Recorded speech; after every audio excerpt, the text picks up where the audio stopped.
नमस्ते सभी को। आज की जो मेरी स्पीकर है, वो अपने आप में एक अलग ही व्यक्तिमत्व है और उनका कार्य जो है, वो किसी देवता से कम नहीं है। हम डॉक्टर्स को इन दिनों देवता बोल रहे हैं क्योंकि जो पेंडेमिक चल रहा है और जिसने सारी दुनिया को झंझोड़ रखा है। लेकिन डॉक्टर्स के साथ-साथ ऐसे बहुत से लोग हैं, जो बैकग्राउंड में काम कर रहे हैं और जिनका काम उतना ही महत्वपूर्ण है, जिसे हम शायद इग्नोर कर देते हैं या हमें याद नहीं आता है। उनमें से आज एक काम ऐसा है कि डॉक्टर के पास पहुँचने के लिए जो ज़रिया आवश्यक होता है तुरंत, वो बहुत महत्वपूर्ण अपना रोल निभाता है और इसमें कोरोना काल में इसका महत्व सबको बहुत भली-भाँति पता चला है और कभी-कभार जो सुनाई देता था सायरन, जिसको हम एक एक्साइटिंग और एक थोड़ा-सा डर के देखते थे, अभी वो कॉमन सी चीज़ हो गई है, वो है एम्बुलेंस सायरन। और आज की जो मेरी वक्ता है या आज की जो मेरी गेस्ट है, मेरी जो भगिनी है, उनका नाम है श्रीमती ट्विंकल कालिया, जो दिल्ली में है और उन्हें सब लोग एम्बुलेंस वुमन के नाम से ही जानते हैं। तो मैं उनका हृदय से स्वागत करती हूँ। आपका बहुत-बहुत स्वागत है ट्विंकल जी। पहला प्रश्न पहले, आज सुबह से कितने कॉल आए हैं? आज सुबह से 20 कॉल्स आ चुके हैं, 12 एम्बुलेंस हैं, तो सभी लोग अभी तक जा रहे हैं और अच्छा, प्रभु का बहुत शुक्रिया है जो पिछले दिनों 200 कॉल से भी ऊपर हमारे पास आ रहे थे। जी, तो परमात्मा का बहुत शुक्रगुजार हूँ मैं कि बहुत सारे केसेस अब कम हो गए हैं कम हो और गए। राहत भरी खबर आ रही है कि बहुत केसेस कम हो रहे हैं। बहुत शुक्राना है उस परमात्मा का। बिल्कुल, बिल्कुल, एकदम और ये सबके लिए बहुत ही आनंददायी एक न्यूज़ होगी, यदि ऐसा हो रहा है तो और बहुत आवश्यक है। ट्विंकल जी चलो शुरुआत करते हैं कि आपका बचपन कहाँ से है? मेरा दिल्ली से ही है और मैं बताना चाहूंगी जो मेरी जर्नी रही इस सभी जो सेवा के क्षेत्र में आने की। बिल्कुल। बचपन से ही मुझे था कि एक ओल्ड एज होम बनाना है, हुँ, इस तरीके का मेरे माइंड में कुछ ना कुछ चलता रहता था हुँ, क्योंकि मैं अपने दादा दादी के बुजुर्गों के बहुत करीब रहती थी, तो उनकी सारी बातें सुनती थी कि वो कैसे बोलते हैं, कैसे खाते हैं, बुजुर्गों को क्या पसंद होता है। हाँ, तो जब 2002 में मेरी मैरिज फिक्स हुई तो जी, लड़के वाले हमारे घर पे आए। जी, तो मम्मी पापा ने बोला भाई लड़की है कुछ, तो उसमें जब लड़के वाले देखने आए और घर में मीटिंग चल रही थी कि दहेज में कुछ देने जैसा है, वो फर्नीचर है, गाड़ी है, लड़की है, हम कुछ ना कुछ तो जरूर देंगे। तो मेरे मम्मी पापा ने बोला कि भाई देना तो बनता है। तो मेरे हस्बैंड ने बोला कि दहेज में मुझे कुछ भी नहीं चाहिए, अगर आप देना चाहते हैं तो दहेज ना देके दान में एक एम्बुलेंस दे दीजिए। हाँ, हाँ, तो उस समय ऐसा माहौल हो गया कि सारे और मैं भी शॉक हो गई और सब उनको देखने लगे कि एम्बुलेंस क्यों मांग रहे हैं, तो सब हंसने भी लगे कि आप एम्बुलेंस क्यों मांग रहे हैं। तो कहने लगी मेरी एज 14 ईयर्स थी, तो मेरे फादर का रोड एक्सीडेंट हो गया था। तो उस समय उनको कहीं से एम्बुलेंस नहीं मिली थी, हमने 6 से 7 हॉस्पिटल जो थे वो रिक्शा से चेंज किए थे। तो हॉस्पिटल जब वो पहुंचे तो डॉक्टर ने बोला कि आप लोग बहुत लेट हो चुके हैं और हुँ, पापा जी जो हैं वो कोमा में चले गए। हुँ, तो उस टाइम बहुत ही ज्यादा, एक 14 साल का बच्चा, आप समझ सकते हो, अकेली मदर और छोटी बहन, तो उस समय बहुत उनको झटका लगा। तो उन्होंने वहीं पे पापा को तो एडमिट करवा दिया, बट वहीं पे उन्होंने कहा कि परमात्मा मुझे इस काबिल बनाना, जो दिन आज मैं देख रहा हूँ वो किसी बच्चे को मैं ना देखने दूं, किसी भी हुँ, गरीब या किसी व्यक्ति को भी एम्बुलेंस की जरूरत हो तो उसको मैं प्रोवाइड करवाऊंगा, जो आज मैंने परेशानी का दिन देखा है वो हुँ, हुँ, किसी को भी ना देखने दूं। तो 2002 में हमारी मैरिज फिक्स हुई। जब मैरिज फिक्स हुई तो इन लोगों ने एम्बुलेंस का कहा दान में दीजिए, तो मेरी शादी के मंडप के बाहर भी एम्बुलेंस ही खड़ी थी। तो बहुत सारे लोगों के सबके यही क्वेश्चन थे कि एम्बुलेंस क्यों खड़ी है, एम्बुलेंस क्यों खड़ी है। तो ठीक था, शुरू शुरू में तो मुझे भी लगता था कि एम्बुलेंस का है, कैसे करेंगे, कैसे चलाएंगे। तो जो इनकी भावनाएं थी, मेरे हस्बैंड की जो भावना थी, जी, जी, वो जब मैंने देखी तो उस भावना में, कहते हैं ना जब हम कोई काम सच्चे दिल से जी, करते हैं तो बहुत सारे लोग हमारे साथ जुड़ जाते हैं। बिल्कुल। तो जब मैं उनको रात दिन सेवा करते हुए देखती थी कि हुँ, इतनी ये सेवा कर रहे हैं, लोगों की मदद कर रहे हैं, हुँ, तो मुझे बड़ा ही अच्छा महसूस होता था और कभी कभी गुस्सा भी आता था हाँ, कि खाना नहीं खाते, टाइम से हुँ, सोते नहीं है, टाइम से इनका कोई टाइम नहीं है घर हुँ, आने का। हुँ, और मैं वेट ही करती रहती हूँ कि हुँ, खाना खाने कब आएंगे। हुँ, एक बार तो ऐसा केस आया कि खाना जैसे ही मैंने रखा, तो इनको एक कॉल आ गई कि भाई साहब हमें ना बहुत इमरजेंसी है और हमारे को पेशेंट की है, कंडीशन बहुत सीरियस है, हमें एम्बुलेंस की जरूरत है। तो ये गाड़ी लेके गए। तो जब मैंने इनको 3-4 घंटे बाद कॉल किया, मैंने कहा आप वापस नहीं आए, तो कह रहे वो एक्चुअली हुआ मेरे साथ ऐसे कि बहुत ही गरीब पेशेंट है और हमारी भी उस टाइम शुरुआती दौर था, मैं और तरीके से तो मदद नहीं कर सकता, मैं नैनीताल के लिए निकल गया हूँ क्योंकि वो पेशेंट को नैनीताल छोड़ना है और उसको जो हालात इतने खराब है कि उसकी आखिरी इच्छा है कि मुझे अपने परिवार से, बच्चों से मिलना है। नेक्स्ट डे वापस आए। फिर ऐसे ही सेवा करते करते 2002 से 2008 हो गया। मेरी बड़ी वाली बेटी उस समय 2 साल की थी। तो मुझे लीवर में हेपेटाइटिस बी करके जॉन्डिस हुआ, हेपेटाइटिस बी पॉजिटिव हो गया। जब हेपेटाइटिस बी पॉजिटिव आया तो पूरा घर परिवार जो आता था रोने लग जाता था, क्योंकि हर हफ्ते मेरे टेस्ट हो रहे थे, लीवर काफी ज्यादा, लीवर की कंडीशन खराब हो चुकी थी। तो मैं यही कहती थी नहीं आप रोइए मत, प्रभु ने अगर जान लेनी हो तो एक्सीडेंट से भी ले सकता है। तो क्या होता था, मुझे डॉक्टर ने कहा था कि आपको बेड से किचन तक भी नहीं जाना, अगर वहां तक भी जाओगे ना तो आपका लीवर वर्किंग करेगा, उसको हमें रेस्ट देना है। अच्छा। ठीक है। तो मैं लेटी रहती थी। तो मेरे पास ना कॉल्स आते थे कि दीदी आपके लिए ना भाभी जी चद्दर चढ़ाई है, आपके लिए थाली लगाई है, काली माता को अर्जी लगाई है, ऐसे ऐसे करके कॉल्स आते थे, आपके लिए प्रेयर किया है हमने। तो मैं लेटे लेटे सोचती थी कि इतने सारे लोग मेरे को कॉल्स कर रहे हैं, क्योंकि मेरे हस्बैंड की वो की हुई सेवाएं थी। बच्चे को बचाया, किसी को ब्लड दिलवाया, किसी को एक्सीडेंट से हॉस्पिटल टाइम से पहुंचाया, तो उनकी तरफ से दी हुई सेवाएं वो मेरे लिए दुआओं में बदल गई। 2008 से 2009 हो गया और डॉक्टर रणधीर सूद के पास मेरा लीवर का ट्रीटमेंट चल रहा था गंगाराम में। तो 2006 महीने बीते, मैं डॉक्टर के पास विजिट होती थी, बहुत ही कम वो डॉक्टर साहब मिलते थे और बोलते बहुत कम थे। तो उनको जाना और सिर्फ रिपोर्ट दिखाना, और रिपोर्ट दिखाने के बाद वो कहते थे ठीक है अब ये दवाई खाना, दवाई तो कोई है नहीं पर फिर भी ये लेते रहो। ठीक है, गए तो मैंने उनको अपनी रिपोर्ट दिखाई। जब रिपोर्ट दिखाई तो कहते ही ये रिपोर्ट तो आपकी है ही नहीं। मैंने कहा नहीं सर मेरी रिपोर्ट है, ट्विंकल कालिया लिखा हुआ है। कह रहे नहीं ये आपकी रिपोर्ट नहीं है, इस रिपोर्ट में कुछ गड़बड़ है। 2 से 3 लैब में हमने दोबारा से अपना ब्लड का सैंपल दिया और हमने ब्लड टेस्ट करवाया।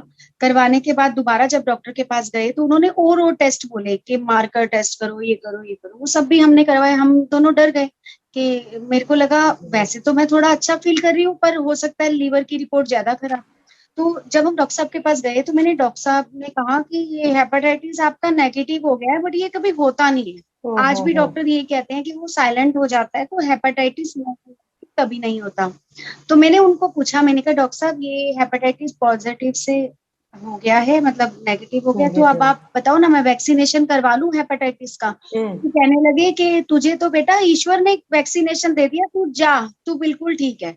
तो जब ये वर्डिंग मैंने उनके मुंह से सुनी और मैं हॉस्पिटल से बाहर आ रही थी तो मैंने ईश्वर से एक कमिटमेंट किया कि आज जो प्रभु तूने मुझे जिंदगी दी है ना, ये सेवा में ही दी। और वो दिन है और आज का दिन है, जितने भी केसेस मैं लेके गई ईश्वर का हुक्म मान के, अपनी बोनस की जिंदगी मान के मैं इस सेवा को कर रही हूँ। और ऐसे ही मेरे साथ हुआ लास्ट ईयर, हम लॉकडाउन में जब लगा तो उस समय बहुत सारे लोगों के लिए लंगर प्रसाद बना के बांटते थे, जाते थे। और ये सेवाएं कोविड की लास्ट ईयर भी इसी तरीके से चली हमारी। तो मैं खुद भी पेशेंट्स को लेके। खुद एम्बुलेंस की स्टीयरिंग कब संभाली? 2002 से ही रेगुलर में एम्बुलेंस तो चला लेती थी। एक ही गाड़ी थी उस समय हमारे पास। हम लोग इंस्टॉलमेंट में एम्बुलेंस लेते हैं, किस्तों में किस्तें खत्म हो जाती हैं तो दूसरी एम्बुलेंस ले लेते हैं, क्योंकि हम दोनों का, मैं हेल्थ इंश्योरेंस में एडवाइजर हूँ और मेरे हस्बैंड जो है वो लाइफ इंश्योरेंस में है। तो उससे जो इनकम आती है उससे हम ये सेवा करते हैं। हाँ, तो एक मेरा ऐसा मतलब जो मैंने सुना है, क्योंकि हमने बहुत क्या कभी भी किसी महिला को एम्बुलेंस ड्राइविंग करते हुए नहीं देखा है, क्योंकि हमें ऐसा लगता है कि जो लोग सबसे पहले बात मैं आपको बताऊं, एम्बुलेंस ड्राइवर ये बात कभी हमारे दिमाग में आती नहीं है और हम उसको इतने रिस्पेक्टफुली नहीं, हम उसको कंसिडर ही नहीं करते हैं। पर अब जो हालात पैदा हुए हैं और जो लोगों की परिस्थिति हुई है कि जितने जल्दी आप उनको अस्पताल तक पहुंचा दो और उन्हें ट्रीटमेंट के डोर में पहुंचा दो, उतने जल्दी उनके ठीक होने के चांसेस बढ़ जाते हैं। लेकिन लेडी एम्बुलेंस ड्राइवर, ये कॉन्सेप्ट बहुत ही यूनिक है। और दूसरा, क्योंकि एक तो महिलाएं गाड़ी नहीं चलाती, चलाती भी है तो टू व्हीलर में ही उनकी गाड़ी रुक जाती है, और फोर व्हीलर चलाती भी है तो बहुत ही अफ्लुएंट फैमिली बैकग्राउंड से लेडीज होती है जिनके पास कार होती है, और एम्बुलेंस के लिए तो हार्डली कोई सामने आता है। तो जब आप पहले पहले निकलती थी ट्विंकल जी, लोगों को आश्चर्य नहीं लगता था कि ये कैसे ले जाएगी हमको? मैं आपको बताती हूँ, जब एम्बुलेंस में आज भी ड्राइव करती हूँ तो लोग मुझे रुक के देखते हैं और अपने बच्चों को और अपनी वाइफ को दिखाते हैं कि वो देखो एक महिला एम्बुलेंस चला रही है। तो अभी मैं आपको बताती हूँ, आज से कुछ 4-5 साल पहले का एक केस था। एक मैं पेशेंट छोड़ के घर वापस आ रही थी, उसकी डिलीवरी होनी थी लेडीज की, तो उनको हॉस्पिटल से छोड़ के मैं रास्ते से घर आ रही थी, 2-2:30 बजे का इन्हीं दिनों की बात है, टाइम था। तो कुछ लोग भागते हुए, सड़क से बहुत रश था, दिल्ली का ट्रैफिक तो बहुत ज्यादा बिल्कुल रहता है, बिल्कुल। बहुत रश था, तो कुछ लोग भागते हुए कभी किसी ऑटो वाले के पास जा रहे हैं, कभी किसी स्कूटर वाले के पास जा रहे हैं कि हाँ हाँ। हमें मतलब हमारे बच्चे को चोट लग गई है, प्लीज आप हॉस्पिटल तक पहुंचा दीजिए।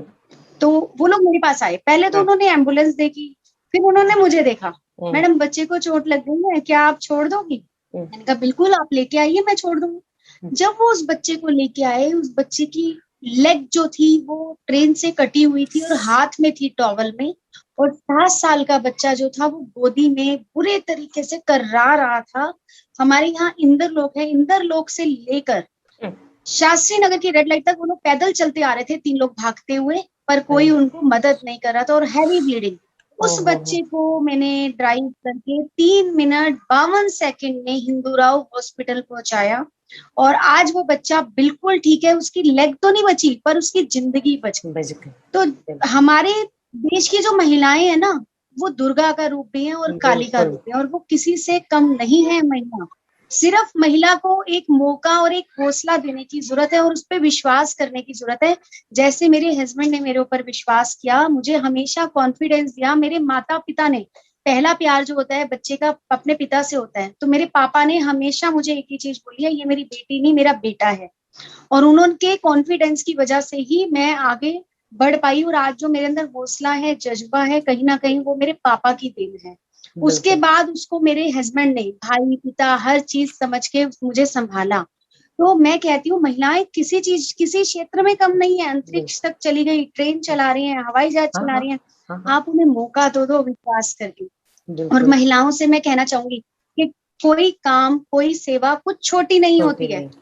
अगर मैं आज एम्बुलेंस चला रही हूँ तो मैं एक परिवार को, एक सदस्य को नहीं बचा रही हूँ, उसके पूरे परिवार को बचाने की कोशिश कर रही हूँ। तो जब उसके परिवार से इतनी सारी ब्लेसिंग्स आती है, मेरा कभी इंटरव्यू आता है टीवी में, या राष्ट्रपति जी द्वारा मुझे सम्मान मिला, मोदी जी ने लंच में बुलाया, तो उनको भी बहुत गर्व महसूस हुआ कि एक महिला होने के नाते आप इतना कर सकती हैं। अरे हम दिल से करने की कोशिश तो करें एक बार।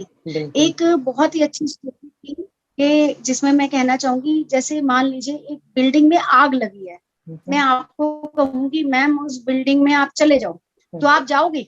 मेरे कहने से जाओगे कि बिल्डिंग में आग लगी तो नहीं जाओगे। अगर मैं आपको कहूंगी कि आपके परिवार का कोई सदस्य उस बिल्डिंग के अंदर है, तो क्या मुझे कहने की जरूरत पड़ेगी? आप जल्दी से जाओगे। तो जिसको भी चोट लगती है, या कोई कोविड में है या एक्सीडेंट का विक्टिम है, मैं कभी नहीं सोचती, मैं सोचती हूँ मेरे परिवार का सदस्य है, उसको उस भावना से जब मैं लेके जाती हूँ तो मैं उसको बचा भी पाती हूँ और सेफली उसको बचा पाती हूँ। बिल्कुल। और इस बात में मैं शुरू में ही आपसे ये कहना चाहती थी, और मुझे बहुत अच्छा लग रहा है कि आप अपने अनुभव हमारे साथ शेयर कर रहे हो कि आपको माननीय राष्ट्रपति और माननीय प्रधानमंत्री जी ने भी सराहाया है, और ये बहुत ही गर्व की बात है हमारे लिए कि एक महिला एम्बुलेंस चलाकर लोगों की जान बचा रही है और इसे सेवा का नाम दे रही है। क्योंकि एम्बुलेंस को जब हम रास्ते में देखते हैं ट्विंकल जी, उन्हें not only speed but traffic का भी बहुत ध्यान रखना पड़ता है। कैसे संभालती है आप?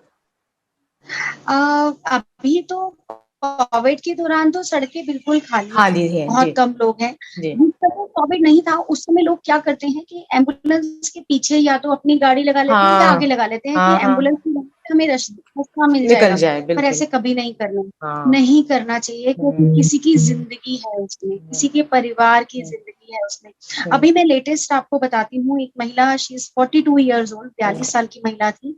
उनके हस्बैंड का मेरे पास रोते हुए कॉल आया, मैम मैं अपनी सोसाइटी के बाहर हूँ और सोसाइटी वाले मुझे अंदर नहीं जाने दे रहे हैं, और मेरी वाइफ जो है 5 हॉस्पिटल में गया था उनको लेके, कहीं एडमिशन नहीं मिला।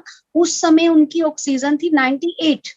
फिर वो अपने जो फैमिली डॉक्टर थे उसके पास ले गए, उन्होंने बोला सिटी करा लीजिए। जब उन्होंने सिटी कराया, सिटी की रिपोर्ट भी नहीं आई थी, और वो लेडीज की ऑटो के अंदर ही डेथ हो गई। एम्बुलेंस भी नहीं मिली, हॉस्पिटल में बेड भी नहीं मिला, वो शरीर भारी था, वो ऑटो में ही फंस गई। और सोसाइटी वाले अंदर नहीं आने दे रहे। यहाँ से हमें कॉल आया, हम लोग भागे हुए वहां गए। वहां जाके उस महिला को हमने ऑटो में से निकाल के स्ट्रेचर पे डाला, और उनकी डेथ हो चुकी थी। हाँ, उनकी डेथ हो चुकी थी। और फिर उसके बाद उसके हस्बैंड ने कम से कम सभी रिश्तेदारों और दोस्तों को कॉल किया, आप आ जाओ, आप आ जाओ, कोई नहीं आया। उसने लास्ट में उसको मैंने कहा, भाई साहब किसी ने आना है? कह रहे पता नहीं आना है नहीं आना, आप ही मेरी कुछ मदद कीजिए। देन उनकी वाइफ को हम लोग फिर फैमिली डॉक्टर के पास बाहर ही खड़ा रखा एम्बुलेंस में। उन्होंने चेक किया कि ये नहीं रही, उनकी रिपोर्ट देखी। फिर हम उनको क्रिमिनेशन सेंटर ले गए और मैंने अपने हाथों से उनका संस्कार करवाया। और मेरे पास शब्द नहीं है कि वो इंसान, मतलब उस समय तो बेचारा, मैं क्या बोलूं, मतलब इंसानियत खत्म हो चुकी, बिल्कुल। इंसान के काम आ सकता है, जानवर चाह के भी मदद नहीं कर सकता। नहीं कर सकता। आप लोग सुरक्षित रह के अपने आप को पीपीई किट पहन के अच्छे से ड्रेसअप करके भी तो किसी की मदद कर सकते हैं। जब उसने कॉल किया तो किसी ने बोला मेरे को खांसी है, किसी ने बोला मेरे बच्चे छोटे हैं, किसी ने बोला मैं आ रहा हूँ, तो वो 2 घंटे तक वेट करता रहा कि शायद कोई आएगा। फिर उसके बाद उनके कोई रिलेटिव आए, आने के बाद उन्होंने देखा कि जब सब कुछ हो गया, चिता जल चुकी है, तो मेरे से पूछती है कि इसने कुछ गोल्ड का पहना हुआ था? तो मैंने कहा जी मुझे नहीं पता, आप इन भाई साहब से पूछ लीजिए, क्योंकि हाथ मैंने बांधे हैं उनके, क्योंकि हाथ गिर रहे थे। हाथ चुन्नी से मैंने बांधे हैं, बाकी का मुझे नहीं पता। तो उसके हस्बैंड को जब उन्होंने बोला, तो उसने कहा जहां मेरी बीवी चली गई वहां कुछ रहा ही क्या मेरे लिए। मतलब आप लोग गोल्ड पहन सकते हो मरे हुए इंसान का, पर उसको हाथ नहीं लगा सकते हो। हाँ, ये तो है, ये तो है लोगों की। नहीं, एक और एक इससे भयंकर जो घटना है मैंने अभी इस वर्ष देखी कोविड के दिनों में, कि मैं किसी आप जैसे सेवा कार्य में थी, और वहाँ पे मुझे भी पेशेंट्स के फोन आते थे, आपके जितना बड़ा काम नहीं पर उनकी व्यवस्था कर देना। तो उसमें मुझे पता चला कि किसी ने अपना मंगलसूत्र दे दिया एम्बुलेंस ड्राइवर को, तब न जाके उसने उनको पेशेंट को ट्रांसफर किया। 50,000, 75,000, 1,00,000 इतना पैसा लोग हट रहे हैं पेशेंट से। तो ये सुन के बहुत बुरा लगता है कि अरे ये एम्बुलेंस जो इन दिनों इतना मतलब जान से भी ज्यादा महंगा हो गया है, ये क्या हो रहा है? मैं आपको बताती हूँ, आरएमएल हॉस्पिटल का मेरे सामने का सीन है। दिल्ली में बम ब्लास्ट हुआ था लिबर्टी सिनेमा में। तो उस समय मैं अपने हस्बैंड के साथ वहीं पे थी, क्योंकि लिबर्टी पिक्चर हॉल से हम लोग सभी को हॉस्पिटल्स लेके जा रहे थे, अलग अलग जगह बम ब्लास्ट हुआ था। तो हम लोग लेके जा रहे थे। तो वहां का अगर मैं आपको बताऊंगी आप बिल्कुल हैरान रह जाओगे। डेड बॉडी को उठा के गाड़ी के अंदर रखा, 2,000 रुपए रेट तय हुआ।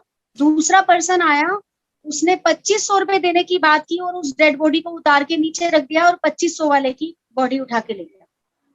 तो पैसे के पीछे इतनी दुनिया, मतलब वो सामने सब दिख रहा है कि पैसा भी रखा रह गया और इंसान नहीं बचा। तो मुझे समझ नहीं आती कि लोग क्यों इतना पैसे के पीछे पागल हैं। यहाँ पैसा रखने के बाद भी जिंदगियां नहीं बच रही हैं। दुआएं कमानी चाहिए, दुआओं की काम आती है। आज मुझे कैंसर, मेरा लास्ट ईयर कैंसर का ट्रीटमेंट हुआ। आप यकीन मानिए, जब मैं एम्स हॉस्पिटल जाती थी तो मुझे ऐसे लगता था कोई शक्ति मेरे साथ चल रही है। वहां के डॉक्टर्स पता नहीं वो भगवान कैसा रूप ले लेते थे कि हर चीज मेरी कैसे कैसे होती गई मुझे नहीं पता। नॉर्मल बुखार तो दूर होता होगा, उस प्रभु ने मेरे को इतनी भी तकलीफ नहीं दी, पर वो हमेशा वो मेरे साथ था। तो ये उन दुआओं का असर है। हमें दुआएं कमानी है। जब हम दुआएं कमाएंगे ना, बाकी सारी चीजें पीछे हुए चलती आ जाएगी। बिल्कुल बिल्कुल। ट्विंकल जी, अनुभव तो आपने बहुत बता दिए, पर कोई एक कोविड पॉजिटिव नहीं लेकिन जीवन को पॉजिटिविटी देने वाला कोई अनुभव आपका कोविड के दिनों में आया हो तो? मैं बस इतना ही कहना चाहूंगी कि एक पॉजिटिविटी, कहते हैं ना दिन में एक नेक कार्य प्रतिदिन करना चाहिए। बचपन से हम पढ़ते आ रहे हैं, जी, तो ईश्वर पता नहीं कितने ही प्रतिदिन वो खुद आके हमारे थ्रू वो सेवा का काम कर पाता है। करवा तो एक बार कहते हैं ना, एक कदम आप बढ़ाइए, जी, 100 कदम प्रभु आपको लेने आएगा। एक बिल्कुल, हमारी गाड़ी की छोटी सी लाल बत्ती होती है जो 2 फुट की हमें रोशनी दिखाती है बिल्कुल, और मीलों का सफर तय कर देती है। तो बिल्कुल, आप एक बार कोशिश तो करके देखिए। बिल्कुल। आपको बहुत सारी माताओं ने, बहनों ने, भाइयों ने, हस्बैंड ने, पिताओं ने दुआएँ दी होगी और आशीर्वाद दिए होंगे, जिस वजह से आप अपने उन्हीं की वजह से आज मेरा जीवन है। बिल्कुल, आपने जो कहा कि आपको खुद को आरोग्य के बारे में इतनी परिस्थितियाँ खराब हुई है, लेकिन आप उसमें से भी उभर के और इन दिनों मैं आपको बताती हूँ, हम जैसे लोग बिल्कुल आपने बिल्कुल सही कहा कि अच्छे-अच्छे लोग घरों के बाहर नहीं जा रहे क्योंकि कोरोना का डर है। लेकिन आप जो है वो अपने पूरे साज़ो-साज़ के साथ निकल पड़ते हो और इतने हाइली कंटेजियस जो फि ये चल रहा है, डिसीज़ चल रहा है, उसमें आप खुद को पूरी तरह से झोंक दे रहे हो और सिर्फ पेशेंट को ट्रांसफर करने की बात नहीं, उसके आगे का भी कार्य आप कर रहे हैं और ये सब बिना मूल्य कर रहे हैं। ऐसे ऐसे केसेस आए हमारे पास कि कॉल आया कि मैम 2 दिन से हमने खाना नहीं खाया है हुँ, और फादर जो है वो दूसरे, मेरे हस्बैंड जो है वो दूसरे रूम में है, हुँ, मेरा छोटा बच्चा है और 2 दिन से डेड बॉडी उनकी घर पे एज इट इज पड़ी हुई है। ओहो! पहले तो मैंने उनके लिए पानी और खाना नहीं दिया, फिर उसके बाद जब हम वहां गए तो सेकंड फ्लोर पे बॉडी बेड पे एज इट इज पड़ी हुई थी, जैसे कोई सोए हैं। ऑक्सीजन ले रहे थे वो मुंह पे लगा हुआ और वो ऐसे ही लेटे हुए हैं। 2 दिन से ना तो कोई रिश्तेदार आया ना पड़ोसी आया, एक कमरे से दूसरे कमरे में भी आने की कोई कोशिश नहीं करता और हमें कहते हैं वीडियो बना के भेज दीजिएगा, क्रिमिनेशन भी आप ही करवा हुँ, दीजिए। हुँ, और नेगेटिव खबरें देखते हैं, मैं तो नेगेटिव न्यूज तो बिल्कुल देखनी ही नहीं चाहिए, बिल्कुल। कुछ नहीं है। पॉजिटिव खबरें देखिए और देखिए ना, आज हमारे सिखों ने लंगर लगा दिए, जी, ऑक्सीजन सिलेंडर के लंगर लगा जी, दिए। जी, क्या जी। और कहाँ लोगों ने अपने, जिनके पास पैसा है उन्होंने अपने पास स्टोर कर लिया हाँ, कि शायद मेरे घर में कोई ज़रूरत बीमार हो, पड़े तो हाँ, जरूरत पड़ेगी तो हाँ, मैं उनको कॉन्सेंट्रेटर और ऑक्सीजन दूंगा। बिल्कुल। अरे, हम जब ऐसा सोचेंगे ना किसी दूसरे के लिए तो हमारे घर में कभी जरूरत पड़ेगी ही नहीं। हुँ, अगर हम किसी की सेवा के लिए करेंगे तो हमारे हुँ, घर में उस चीज की कभी जरूरत पड़ेगी ही नहीं। कोशिश हुँ, तो करके देखिए एक बारी। बिल्कुल, बिल्कुल। एक और वैसे बातें तो बहुत करनी पर एक प्रश्न लाइटर मोड पे प्रधानमंत्री जी ने क्या कहा आपसे जब मिले तो? प्रधानमंत्री जी से जब हम मिले वहां पे तो मुझे बहुत ही खुशी का अनुभव तब हुआ। हम कम से कम 40-40 महिलाएं थी पूरे देश में से, जी। जो अपने अपने तरीके से सेवाएं कर रही है हर क्षेत्र में। तो उन्होंने जब हमारे बारे में बोला हुँ, कि ये महिला ट्विंकल कालिया इतना अच्छा कार्य कर रही है, पीएम हाउस हम लोग गए थे, तो मेरे बारे में उनको पूरी जानकारी थी और हुँ, मेरे हुँ, बारे में क्या और भी कई महिलाओं के बारे में पूरी जानकारी थी। मुझे इतनी खुशी का अनुभव हुआ कि देश के प्रधानमंत्री जिनके हुँ, पास 1 मिनट का समय नहीं होता और वो हमारे लिए कितनी बड़ी जानकारी रख रहे हैं। हुँ, तो हमारे प्रधानमंत्री जी की सोच है वो बेटी बचाओ बेटी पढ़ाओ, महिलाओं से रिलेटेड उन्होंने बहुत सारे कार्य किए हैं। बिल्कुल। हमारे प्रधानमंत्री जी जो है वो एडवर्टाइजमेंट कम करते हैं और जी, कार्य ज्यादा करते हैं। जी, बिल्कुल। कहते हैं जब हम अपने, आज हमारा जो देश है, वैक्सीन हमारे देश के बच्चों ने बनाई है, हमारे देश ने, बिल्कुल, भारत ने बिल्कुल, बनाई है बिल्कुल, और बिल्कुल, भारत से लोग मांग रहे हैं, तो हमारे लिए बिल्कुल, कितने गर्व की बात है। बिल्कुल, बिल्कुल, अगर आज नहीं बनी होती तो कितनी लाखों जाने और चली जाती। बिल्कुल, एकदम, बहुत गर्व की बात है कि इतने बिल्कुल, महापुरुष, ऐसा प्रधानमंत्री हमें मिला है, घर का बिल्कुल और प्रधान ऐसा मिला है। दूसरी बात ये है कि जो छोटी-छोटी चीज़ें हमें अब लगती है, जैसे पीपीई किट हुआ, सैनिटाइज़र्स हुए, हैंड ग्लोव्स हुए, ये जी चीज़ें हमारे देश में मैन्युफैक्चर करना शुरू करने से एक तो वो अफोर्डेबल हो गई और बहुत ज़्यादा मात्रा में अवेलेबल हो गई। बिल्कुल, वरना हर चीज़ हमें बाहर से मँगवानी पड़ती तो कितना मुश्किल होता। बिल्कुल बिल्कुल सच है। तो वो तो मुश्किल है सराहनीय है और बिल्कुल। लोगों को इस बात को समझना चाहिए और ये जी कठिन परिस्थितियों में भी लोगों का हौसला बढ़ाना और ऐसी पॉजिटिव चीज़ों को एनकरेज करना और साथ में अपना परिवार समझ के हर एक के लिए सोचना, ये अपने आप में एक दैवी ही गुण है और जो आप में भी है, जो आपने कहा कि आप सबको अपना परिवार समझ के सेवा देते हो। तो यदि आप किसी को आपसे मदद की आवश्यकता है, तो वो आपके साथ कैसे कॉन्टैक्ट करता है ट्विंकल जी? हमारा मोबाइल नंबर है 8804102102 और 9210486584। इस पे कांटेक्ट करके आप एम्बुलेंस मंगवा सकते हैं और आप मदद ले सकते हैं। तो ये जो एम्बुलेंस है वो निःशुल्क होती है?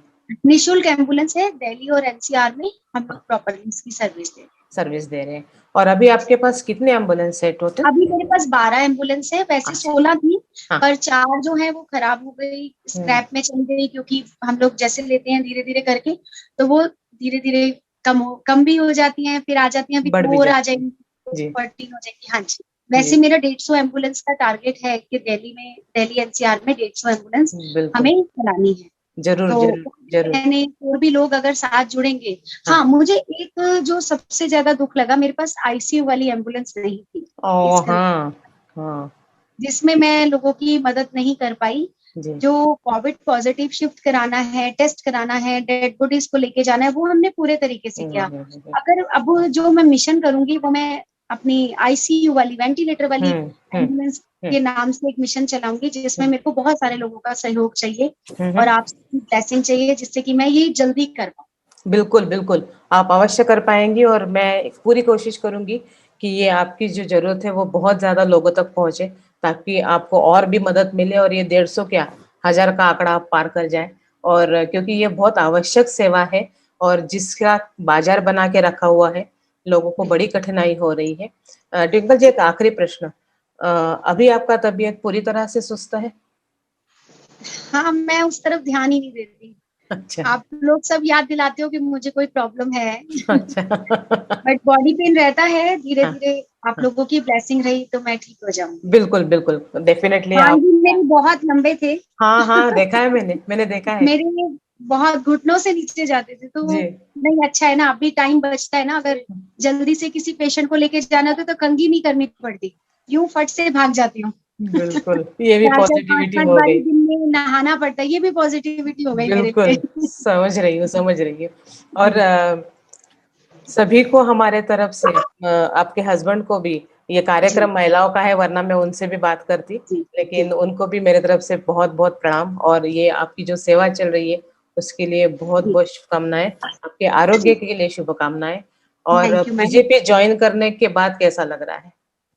बहुत ही अच्छी पार्टी है जो महिलाओं को पूरा सम्मान देती है। जी। कहते थे कि राजनीति बहुत गंदी चीज होती है, हाँ, तो हाँ। मुझे तो राजनीति का आर भी नहीं पता था। हुँ, पर जब मैं इस पार्टी को ज्वाइन किया तो बहुत ही सम्मान भी मिलता है महिलाओं को, और बहुत सम्मान की नजर से देखा जाता है, पर बहुत ही सम्मान देते हैं महिलाओं, माँ बेटी बहन की तरह। बहुत अच्छा बिल्कुल, लगता बिल्कुल, डेफ़िनेटली। बहुत-बहुत शुभकामनाएँ, अपने है। आरोग्य थैंक का यू ख़्याल मैम। रखिए और जी keep in touch and thank you so much. नमस्कार। Thank you ma'am, thank you so much.